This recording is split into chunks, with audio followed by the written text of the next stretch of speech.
let's get started.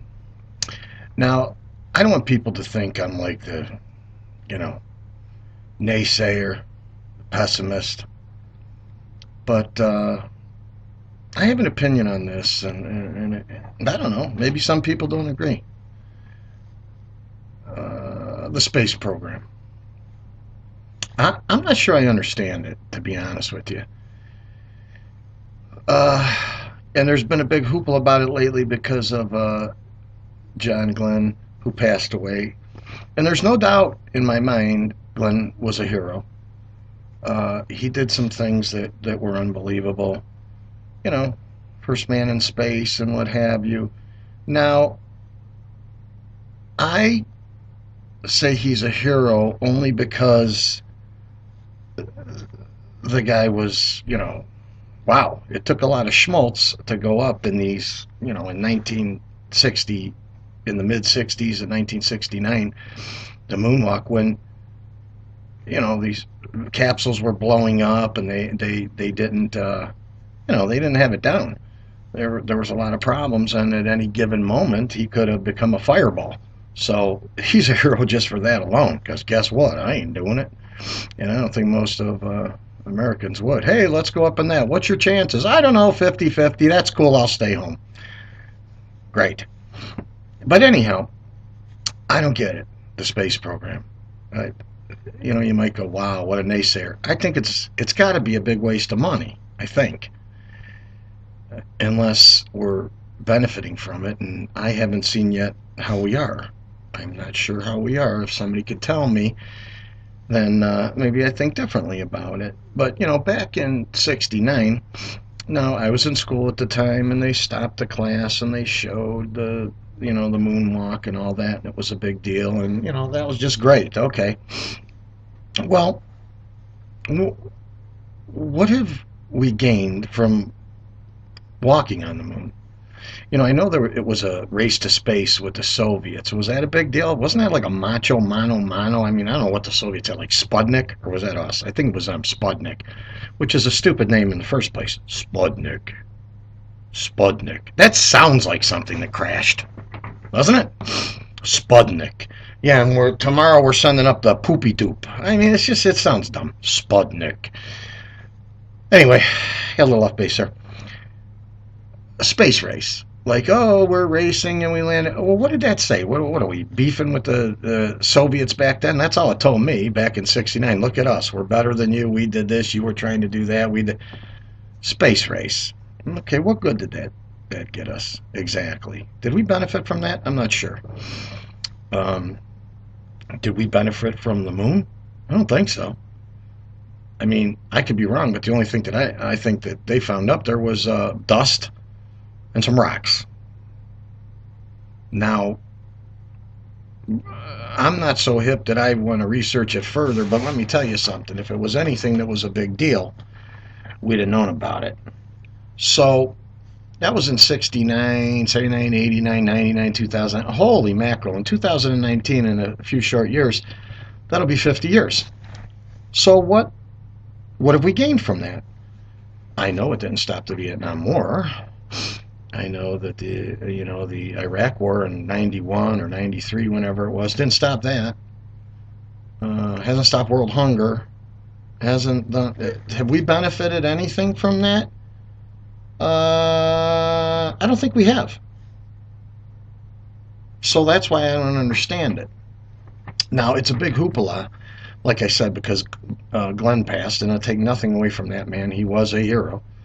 But, it's back in the news, and now they're talking about Mars. Something, that when you were a kid, you'd be like, oh, Mars. I mean, it was so far-fetched. And they may say, it's in our grasp now, it's in our grasp. Oh, my goodness. What's going to become of that? We know it's like a cold planet, right? What is it, like 20 below or something? And what are we hoping we're going to find something there? Because I just don't understand that.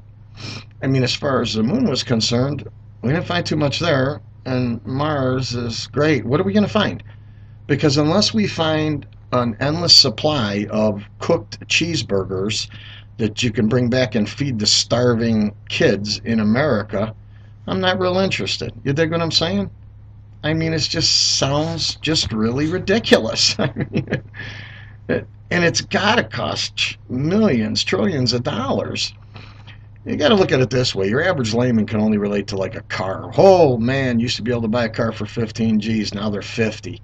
50 grand's a lot of money for your average guy. And you think of that. Well, doesn't like a control disc on a space station ship, that probably costs 50 grand. Where's this scratch coming from? It's coming from taxpayers naturally. It has to be. But here's the thing: is there that much money to blow? Is there that much money, let's just say, to waste for space? So why? So we could say we have gone to Mars and we have seen it's awfully friggin' cold up there, and remember when we landed on the moon, we brought back this rock. We still got it. It's a blue rock. We've been looking at it for about 50 years now. I just don't get it. It just doesn't make any sense. Now, again, you'll have people that'll say, oh, you're a naysayer. Space, the final frontier. La, la, la, la, you Trekkies out there. But it seems to me that it's dumb. We want to go above and beyond, outside our parameters of Earth, to find what? What are we looking for? Are we looking for something that'll better our environment here on Earth? We can't even take care of what we got on Earth. We got people starving, and we're always at war, and we got crap going on. Don't you think we could take all that money and put it to better use right here? The biggest thing is, people are starving all over the world, kids in Africa and what have you, and really bad off countries. And we're lucky that we live in the United States where we do live, but there's still kids that are bad off here. There's inner city kids and kids that are really hurting. The schooling sucks. Schools are horrible. And there's people starving in America. But we're sending crap to Mars to take a peek. To me, it just doesn't make sense. And like I said, I'm just an average layman, and if you are too, and you look at it, if it makes sense to you, beautiful. I don't know how it would, unless you're high. You dig what I'm saying? Oh boy, it's nuts. What I heard the other day is, we're only 2 years away from sending rockets and capsules up with passengers to orbit the moon. Okay. Then what? Who pays for that? And who cares? And these passengers that do that, they got to have a lot of money, because they got to be paying for that shit. That ain't like a bus ticket. You dig what I'm saying? $1.50, you're going 20 miles. You're taking the 8 and you're going downtown. Yeah, okay. You're going on the rocket. You're going to go around the moon a couple times. And what are they going to do? Have a cocktail? Have a bag of peanuts? Like a glorified 707 or something, and you go around, you look, hey, look, there's the moon. Wow, look at it. It looks just like what it looks like when I've been looking at it for my whole life. It looks kind of round and a little popped up, and it's funny. It looks the same, only I'm a little closer. Okay, great. Okay, now what? What's the big deal? When you're in a plane, you're up there, you're above the clouds, you're looking, hey, okay, now you're looking at the moon. You're a little higher up. Couple million miles or whatever. It's a little darker. Okay, big deal. And then you come back and you land. If you land. Because I'm sure there'll be tragedies then too. God forbid, but there's going to be. Because they're going to test things, and they'll be putting people outside and floating around, and here, hang on to this string, we'll put a suit on you. You could touch the moon. For another $52,000, we'll let you touch the moon. How you like that? I know that's a dumb analogy, but it's true, because that's how stupid people are. But my gig is this. Space.